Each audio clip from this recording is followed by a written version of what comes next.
Il y a aussi un festival off des initiatives donc de la société civile. Nous avons suivi une initiative de 11 créatrices de mode qui présentent leur collection à la Comédie de Saint-Étienne. C'est en mode défilé, on y trouve toutes les générations et ce sont des habitants du quartier qui sont les top modèles.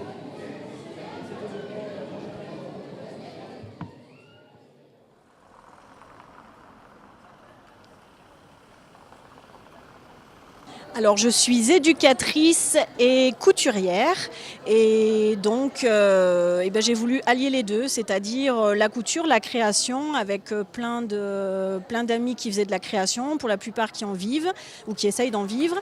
Et puis l'intérêt, c'était que comme on fait de la couture sur mesure, c'était d'avoir des vraies personnes parce qu'on peut mettre tous les vêtements aux mesures de toutes les personnes et non pas avoir des mannequins traditionnels et aussi mettre en lumière des gens qui ne le sont pas forcément en fait. On ne peut pas bosser tout seul dans son coin et je pense que c'est essentiel pour se soutenir, pour justement élaborer des projets et surtout les monter. On a besoin de partenariats. Ça, c'est de collectivité et de partenariat. C'était ce qu'on voulait en fait, c'était pouvoir bénéficier de cette visibilité qu'a la Biennale en fait.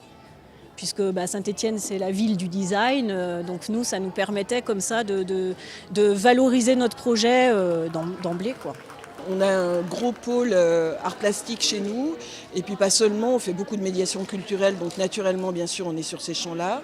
Mais j'allais dire aussi que, vous l'avez vu, ce sont des créatrices féminines, et je suis moi persuadée, parce que je me définis comme féministe, et je pense que les femmes entreprennent autrement. Quand Marjorie Closier s'est exprimée tout à l'heure, elle parlait de réseau, de partenariat. Et on a une façon de travailler qui est bien particulière, à mon avis, qui est cool aussi, et qui fait la part belle à la complémentarité. C'est-à-dire on ne se tire pas trop la bourre. Je trouve que c'est vraiment intéressant. Il y a des espaces, des marges de progression à trouver dans ces endroits-là. Il y a plein de gens qui n'avaient pas vu le défilé, j'en fais partie. En fait, on n'en voit jamais, c'est tout à fait on en a pris conscience aujourd'hui tous.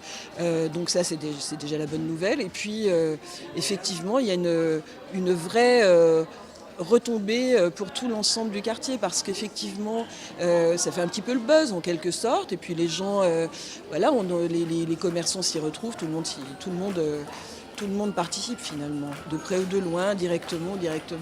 C'est ce qu'on appelle la démultiplication, ça, à ce nom-là.